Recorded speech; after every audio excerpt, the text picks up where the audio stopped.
Welcome, dear listeners, to the Carolina Haints podcast, brought to you by Recavit Productions and A Darker World. I'm your host, Dan Sellers. The Skunk Demon, the Kadu Critter, the Skookum, the Cherokee Devil, and even the Boogie Monster. These are all names used to describe the same cryptid, or one of its many variants. In fact, it is known by over 100 different names around the world, but it's most commonly called Sasquatch, or the Bigfoot.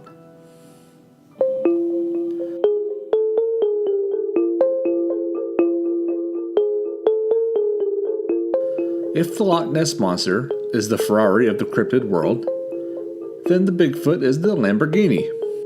It's Nessie, Sasquatch, and then all the other cryptids out there. The first real, albeit controversial, evidence of Bigfoot was a film known as the Patterson-Gimlin film in 1967. But the Native Americans have stories that go back hundreds of years.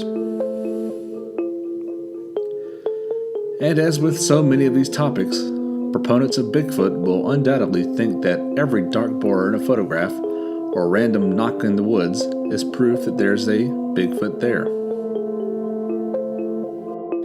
And of course, those who don't believe in Sasquatch could have one walk right up on them, and they'd still say it was just a guy in a suit. So, do I think Bigfoot exists? Yeah. Or at least, I find it plausible based on a very small percentage of the so-called evidence out there. And also, because the Indians believed it. Native American stories were passed down from generation to generation and considered extremely important to their tribal culture, expressing both social and education aspects that the tribal leader deemed essential. It would have defeated that purpose if they simply lied. They may not have completely understood the thing they try to describe, but I don't think they fabricated it. Now, do I think one or more Bigfoots currently resides in North Carolina? On that, I'm a little bit more skeptical. And sorry to the conspiracy nuts out there, I don't believe Sasquatch is an ancient alien or some sort of interdimensional ghost thing. Luckily, this podcast is about the legends of the North Carolina region. The Bigfoot Field Researchers Organization, or BFRO, lists about 100 reported sightings in the Tar Heel State. Here's some of the most plausible Bigfoot encounters.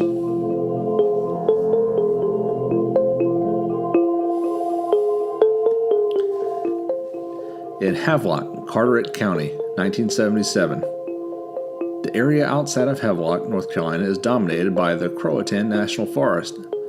Bordered on three sides by water, the largely uninhabited coastal pine forest is defined by its many bogs, lakes, and swamps. In 1977, 3 off-duty MPs from the Cherry Point Marine Base were driving along a small 2-lane road through the forest.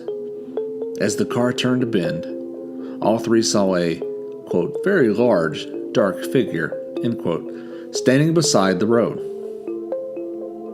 It was only 75 yards away, but when it saw the car, it immediately bolted into the woods on 2 legs.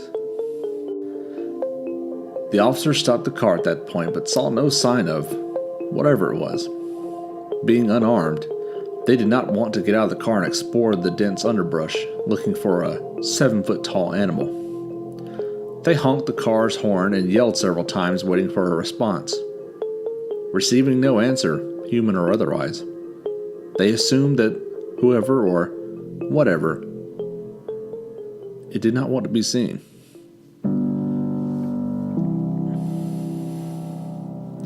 Millers Creek, Wilkes County, 1978. A couple of young lovers had made plans to spend the day together. The only problem was that the girl's father didn't approve of the young man. So he hid in a neighbor's cornfield and waited for the girl's dad to leave for work. The sun had barely cracked the sky when he saw her dad pull out of the driveway, heading in his direction. Just a few seconds more. Suddenly, he smelled a very strong mildew odor. He looked around, but could not locate the source of the stench. Then he looked behind him. At the edge of the cornfield, about 40 feet away, stood a creature watching him. It was about 7 feet tall and appeared to be completely covered in 4 to 5 inch hair. The two stood there looking at each other for several seconds before the young man decided to make a run for it to the girlfriend's house. Luckily, the girl's father had already passed and didn't see him. Unfortunately, he forgot about the barbed wire fence and cut his leg pretty badly. Of course, the creature did not chase, and the man never saw or smelled it again.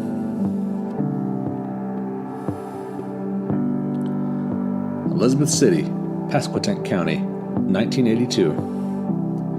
In 82, a teen boy was invited to go deer hunting with his best friend's family. Having lived in the city all his life, he was not exactly looking forward to it, but he was willing to try anything once. Why not? Sure, he said, I'll go. He almost backed out when he found out that they had to hike a half a mile to something called the Great Dismal Swamp, just to get to the cabin they were going to stay in. His friend and his father woke him up at around 4:30 in the morning, handed him a gun, marched him about an hour into the swampy forest, stuck him in a deer stand 12 feet up in the tree, and left him there.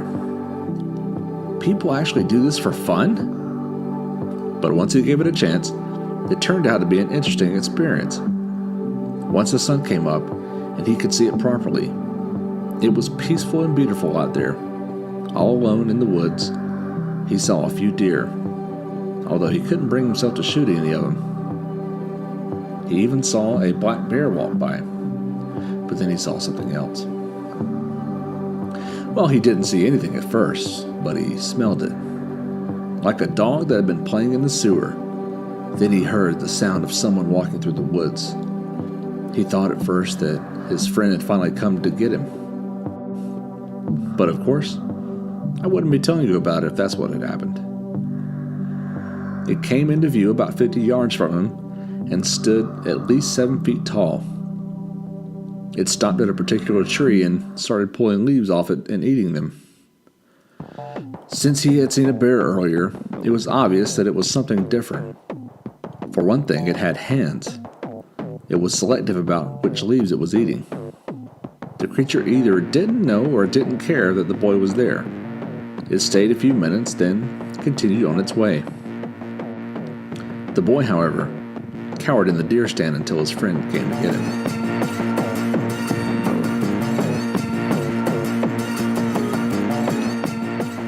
Barnardsville, Buncombe County, 1986. A woman was driving along a quiet mountain road. She came to a spot where the asphalt changed to gravel. As she hit the new surface, she noticed a creature scratching itself against a tree. At first she thought it was a bear, but as she got closer it looked more like a big hairy man. It was covered in long, darkish hair, and its head was somewhat pointy on top. She slammed on the brakes, but when she looked back, the creature was gone. Evening was starting to set and the sky was quickly darkening. She decided to return the following day and look for the tracks. It should be easy enough to find the spot because it was at the pavement change. However, when she arrived the next day, she found the road blocked by the very tree the creature was scratching itself against. The men cutting the tree had obliterated any tracks that might have been there.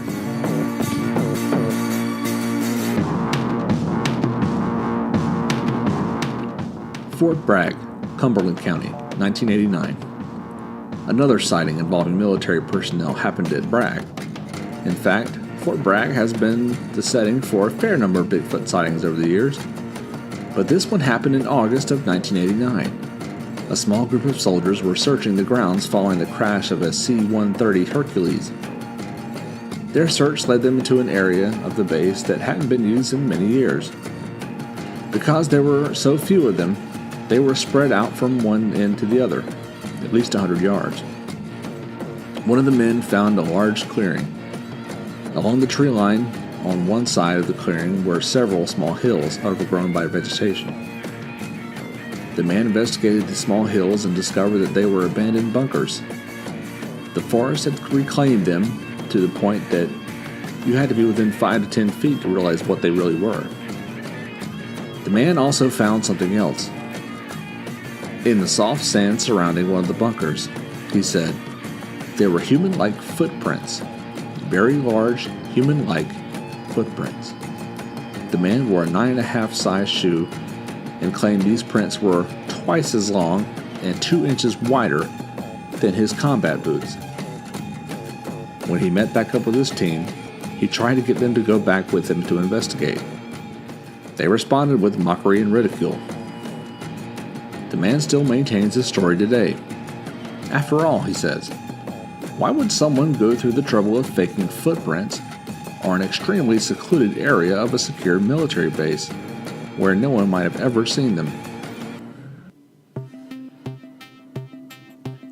Spruce Pine, McDowell County, 2009. It was a clear, cool night in the fall of 2009 when a couple driving back home to Marion, North Carolina, witnessed something strange. Suddenly, at the edge of their headlights, they saw movement and eye shine of a very large animal.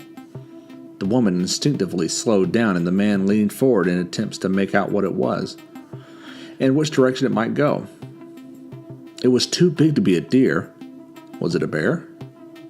As they got closer, the thing walked calmly across the road in front of them. It definitely was not a bear. It was walking upright, 6 to 7 feet tall, and covered with brown, matted fur. It walked with kind of a slump and its arms reached nearly to its knees. It sort of sidestepped across the road, staring straight at them the whole time. It crossed the road and continued into a field of tall grass. The woman stopped the car as the man fumbled for his flashlight, but there was no further sign of the creature. The man was a former park ranger and had heard plenty of tales about Bigfoot in his time, but he never dreamt he'd have his own. Linville, Avery County, 2010. While camping near Linville, North Carolina, a family heard strange sounds coming from the woods around them. Some sort of animal could be heard making whooping sounds. Whoop, whoop, whoop, they heard. But then, to their surprise, they heard more whooping answers in the opposite direction. The family's 8-year-old daughter asked what kind of animal it was, but the parents had no idea. A few days later, the mother pulled up some alleged Bigfoot whoops that were recorded in the Sierra Nevada mountains. When she pressed play, her daughter ran into the room and said, "That's what we heard!" Castelia, Nash County, 2012. A father was out deer hunting in Nash County with his teenage son. They would alternate, remaining very still while the other would stalk through the woods in hopes of flushing a deer past the ambush. At one point, while the son was walking through the woods, he caught a glimpse of something moving out of the corner of his eye. It was well over 7 foot tall and covered in dark brown and reddish hair. The creature did not acknowledge them. It simply kept walking until it disappeared from sight deep into the forest. The young man ran back to his father and they left the area. He's never returned since. Archdale, Randolph County, 2013. A man living in the wooded outskirts of Archdale was up late one night playing online video games. It was after midnight, so he was in the living room while the rest of his family was asleep. He paused the game for a bathroom break. As he stood up and walked toward the bathroom, he thought that the street light must have gone out because it usually shines through the small window in the front door. Glancing in that direction made him freeze in his tracks. There was nothing wrong with the light, but there was something standing on the steps, watching him. The window in the door was small, only 4 inches wide and 2 or 3 feet tall. The creature was backlit by the street light. He said it was sort of hunched over, looking through the window at him. He described it as an overgrown cousin It. 7 or 8 feet tall and almost 4 foot wide across the shoulders. His camera was on his desk. It only took him a couple of seconds to grab it, but in that time, the creature had simply vanished. He opened the door and looked around the yard, but there was no sign of it. Taylorsville, Alexander County, 2013. A man was driving on Friendship Church Road near Taylorsville, North Carolina, on his way to meet his fiancée. As he passed a muscadine vineyard, he saw a bear about 40 yards off the road. It was sitting on his butt picking grapes from the vines. Something about the scene struck him as odd, and he turned around to get another look. But when he arrived back at the vineyard, another car was stopped in the oncoming lane. He pulled up next to the woman in the car as she looked over at him in astonishment. "Do you see that thing?" she asked. When he looked back at the bear in the field, it was walking away, upright, like a human. I'm sure there have been many sightings that have gone unreported. Have you ever witnessed anything you couldn't explain?